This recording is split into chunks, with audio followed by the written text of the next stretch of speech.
오늘 본문 말씀은요, 크게 세 단락으로 구분해 볼 수가 있습니다. 첫 번째 단락은 1절부터 8절까지의 말씀에서 욥의 항변이 이어지고 있습니다. 두 번째 단락은 9절부터 15절까지에 이어지는 욥이 자신의 무죄함에 대해서 증거합니다. 세 번째 단락은 16절부터 23절까지의 말씀으로 가난한 자들을 돌봤다는 것, 자신이 선한 행실을 했다는 것을 밝히고 있습니다.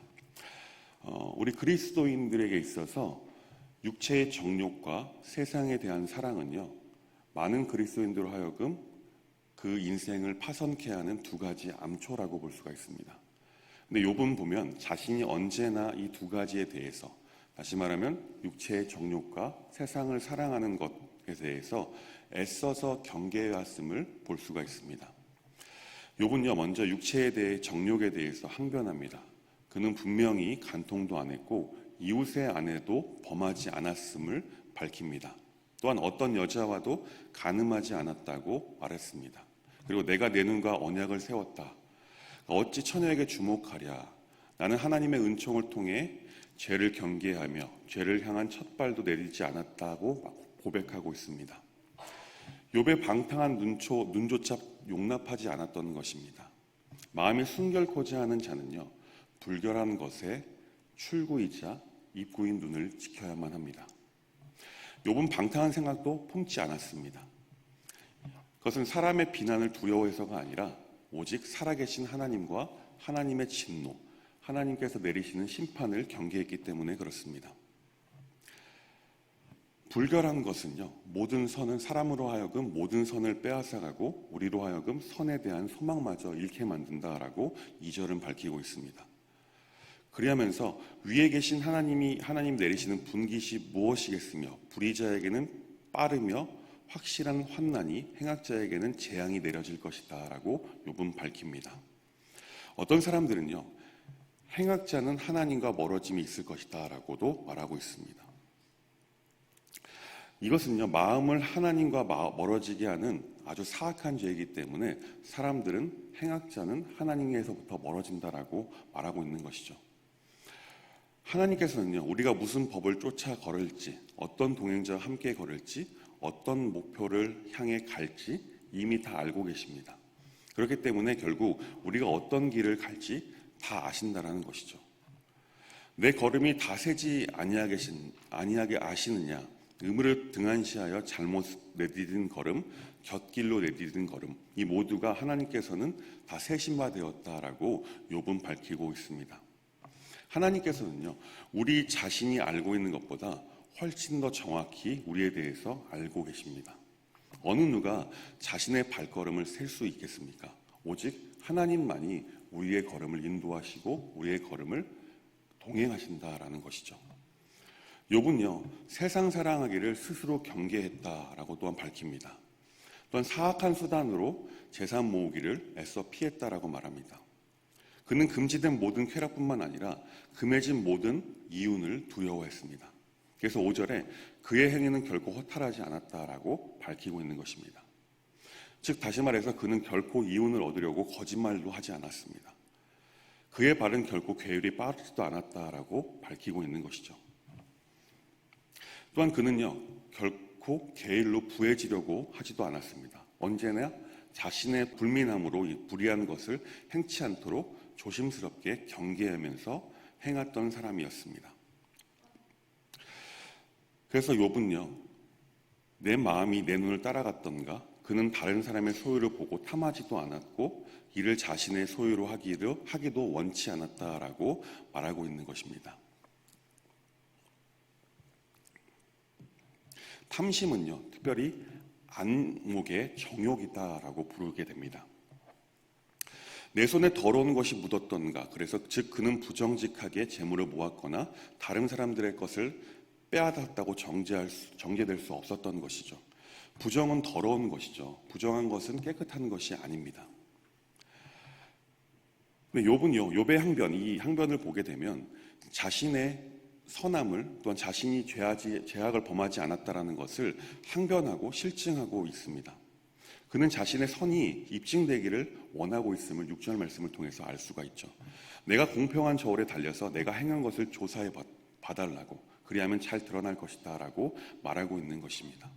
욥은 자신이 정직하게 얻은 것 이외에 어떠한 것도, 즉 금해진 재물이나 불법적인 재물이 발견되면 전 재산을 몰수해 가십시오라고 8절을 통해서 또한 말하고 있는 것입니다.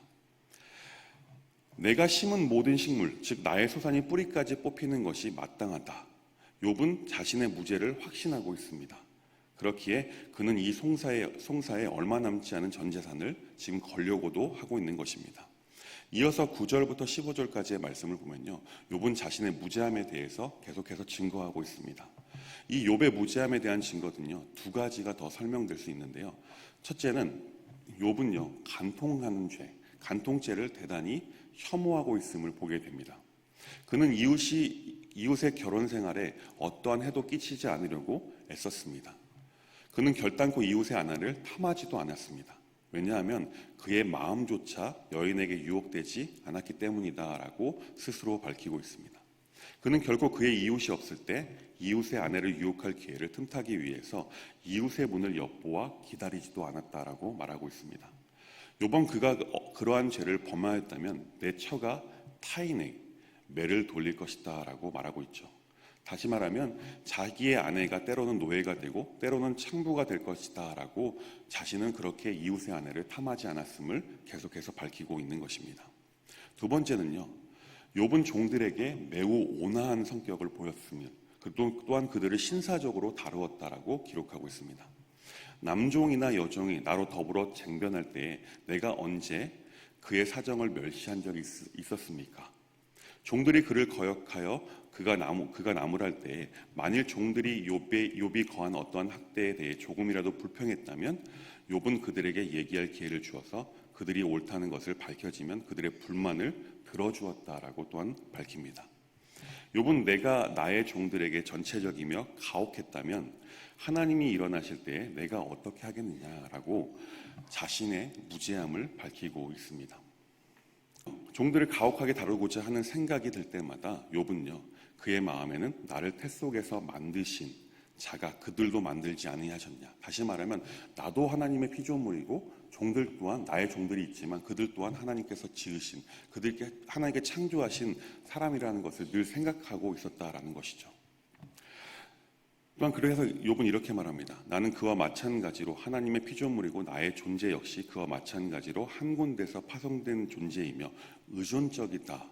그리고 그도 나와 같이 천성을 가지고 있고 같은 손에 의해서 빚어진 존재다라고 말하면서 욥은 종들에게 온화한 성품을 대했다고 말하고 있는 것입니다. 이어서 세 번째 단락 16절부터 23절까지의 말씀을 보면요, 욥은 가난한 자들을 돌보았다고 자신의 선행에 대해서 밝히고 있습니다. 엘리바스는요, 특히 욥이 가난한 자들에게 대해 무자비했다라고 정죄하죠. 22장 6절 말씀에 그렇게 하고 있습니다. 그러나 이제 욥의 항변에 의해서 그것이 완전히 허구이며 근거 없는 것이라는 사실이 드러나고 있음을 보게 됩니다. 욥은 언제나 가난한 자들을 동정했고 특히 과부와 고아들을 돌보았습니다. 또 언제나 그들의 소원을 들어주고 그들의 기대에 부응하려고 애썼다고 16절에서 밝힙니다. 그는 자기에게 구호를 기대하는 과부의 눈빛을 보면 바로 구호를 베푸는 동정심이 있었고 결국 과부의 눈으로 실망케 하지 않았습니다. 욥은 아버지 없는 자식들의 아버지였으며 고아들을 잘 돌보는 자였습니다. 단 욥은 그들에게 좋은 음식을 베풀었고 그들은 욥이 먹는 음식과 똑같은 음식을 먹었다라고 17절은 말씀합니다. 그들은 욥이 먹은 다음에 상에서 떨어진 부스러기를 먹는 것이 아니라 욥과 함께 같은 상에서 같은 좋은 음식을 먹었습니다. 욥은 특히 덮을 것이 없는 이들에게 오히려 먹이는 것보다 더 돈을 드는 의복을 만들어 주었다라고 19절에서 또한 밝히고 있습니다. 욥은 의복으로 인해서 번민하는 자들을 보기만 하면 그들을 위해서 일부러 양털로 만든 따뜻하고 질긴 옷을 지어주곤 하였다고 20절에 또한 밝히죠. 또한 그는 결단코 손을 들어 고아를 치지 않았다라고 21절에서도 밝힙니다. 욥은 그를 도와주는 자가 성문에 있음을 보고도 자기를 거스리는 사람들을 위해서 자기의 권세를 쓰지 않았습니다. 즉 자기에게는 사람들을 칠 만한 권세도 있었고 그렇게 했다 하더라도 자기를 지지해 줄 사람들과 재판들이 많았지만 그는 결코 절대로 가난한 자들, 어려운 자들을 등한시하지 않았다라는 것이죠. 자신의 항변을 확증하기 위한 욥은요, 한 가지 재난을 언급했습니다. 22절에 보면 내가 가난한 자를 압제했다면 내 어깨뼈에서 떨어지고 내 팔뼈가 부러짐이 마땅하다라고 말하죠. 즉 살이 뼈에서 썩어 떨어지고 뼈가 살아 빠지고 부서짐이 마땅하다라고 밝히고 있는 것입니다. 그만큼 자신이 그 가난한 자들, 그 어려운 자들을 도왔다라고 밝히는 것입니다. 욥이 스스로 모든 무자비함과 가혹함을 삼갔던 원리는 이것입니다. 죄에 미혹될 때마다 나는 하나님의 재앙을 심히 두려워하고 그 위험으로 인해 아무것도 할 수 없었다라고 23절에서 밝힙니다.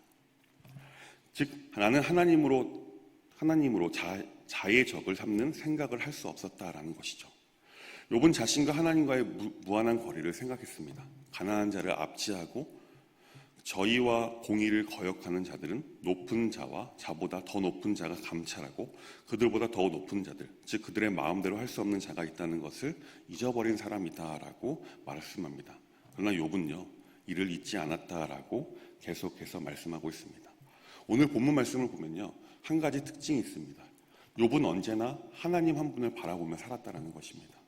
늘 하나님이 두려워서 죄를 범하지도 않았고 하나님이 두려워서 가난한 자들과 고아와 과부들을 섬겼다라고 오늘 본문은 말씀하고 있는 것입니다. 오늘 우리가 교훈으로 받아야 될 것은 바로 이것입니다. 언제나 우리의 삶 가운데 하나님이 우리와 함께 하시고 하나님이 바라보고 계신다는 사실. 우리가 아무리 하나님 앞에 우리의 삶을 가리려고 한다 할지라도 하나님은 하나님 앞에서는 절대로 가릴 수 없다는 사실을 기억해야 될 줄 믿습니다. 사랑하는 법반의 성도 여러분, 하나님이 우리와 함께 하시고 우리의 인생길을 인도하시고 우리와 언제나 동행한다는 사실을 기억하시기 바랍니다. 그리고 호람데오의 신앙, 어느 것을 하든지 무엇을 하든지 내가 하나님 앞에서 하고 있음을 늘 기억하고 믿으며 살아가시는 법반의 성도님들 될 수 있길 주님의 이름으로 간절히 축원합니다. 기도하겠습니다. 하나님, 오늘 말씀을 통하여 우리 그리스도인들이 어떻게 살아가야 할지 욥의 변증을 통해서 또한 깨닫게 하심에 감사드립니다. 하나님, 욥이 그랬던 것처럼 언제나 하나님 앞에서 자신의 삶을 돌아보게 하시고 우리가 언제나 하나님 앞에 서 있음을 믿고 하나님만을 의지하고 하나님만을 신뢰하고 하나님께서 인도하시는 그 길을 한 걸음 한 걸음 동행하며 걸어갈 수 있는 우리 모두가 될 수 있도록 인도하여 주옵소서. 살아계신 예수님의 이름으로 간절히 기도합니다.